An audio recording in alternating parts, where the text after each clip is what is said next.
삶에 행복을 주는 이야기 1월 9일입니다. 예수께서 무리를 떠나사 집에 들어가시자 제자들이 나와 밭의 가라지의 비유를 우리에게 설명하여 주소서라고 요청합니다. 하루 종일토록 예수님은 바닷가에서 시작하여 여러 비유를 통해 하늘나라를 말씀해 주셨습니다. 씨 뿌리는 비유도 있고 가라지의 비유와 겨자씨와 누룩의 비유도 말씀하셨습니다.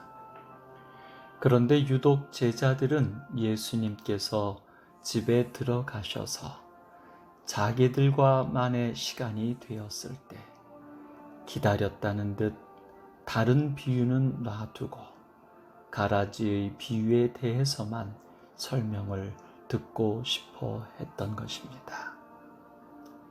왜일까요? 그것은 바로 제자들에게 가라지의 비유는 근심과 염려가 되었기 때문입니다. 가라지의 비유에는 가라지는 먼저 거두어 불사르게 단으로 묶어 불에 태우리라는 심판이 나오기 때문입니다. 제자들은 이 심판이 두려웠습니다. 혹여 자신들에게 임하지 않을까 염려가 되었던 것입니다. 씨 뿌리는 비유의 30배, 60배, 100배의 결실도 작은 것이지만 나무처럼 커지고 부풀어 빵이 되는 겨자씨와 누룩의 비유도 이 염려를 지워낼 수가 없었던 것입니다. 위성의 궤도 진입에 실패했습니다. 2009년 8월 25일 오후 5시 대한민국 최초의 우주 발사체인 나로호가 역사적인 첫 비행을 시작한 지 9분 만이었습니다. 원인을 분석한 결과 나로호 2단에 설치된 부품이 고도 177km 상공에서 분리되지 않은 탓에 속도가 떨어지며 위성이 정상 궤도에 진입하지 못했던 것입니다. 그러나 실제로 첫 발사를 시도하기 전까지 크고 작은 결함이 보고된 것만 1000건이 넘었다고 합니다. 그중 999건의 문제를 해결하였지만 바로 단 한 건의 문제가 숨겨져 있었던 것입니다. 과학에서 실패는 당연한 일이지만 크고 작은 실패를 해결하는 과정이 사실은 현재의 값진 기술이 되는 것입니다. 그래서 실패는 성공의 어머니로서 단지 성공으로 가는 과정일 뿐이라고도 말합니다. 발명의 왕 에디슨은 999번의 실패 후에야 전구를 발명할 수 있었습니다. 그는 이렇게 말합니다.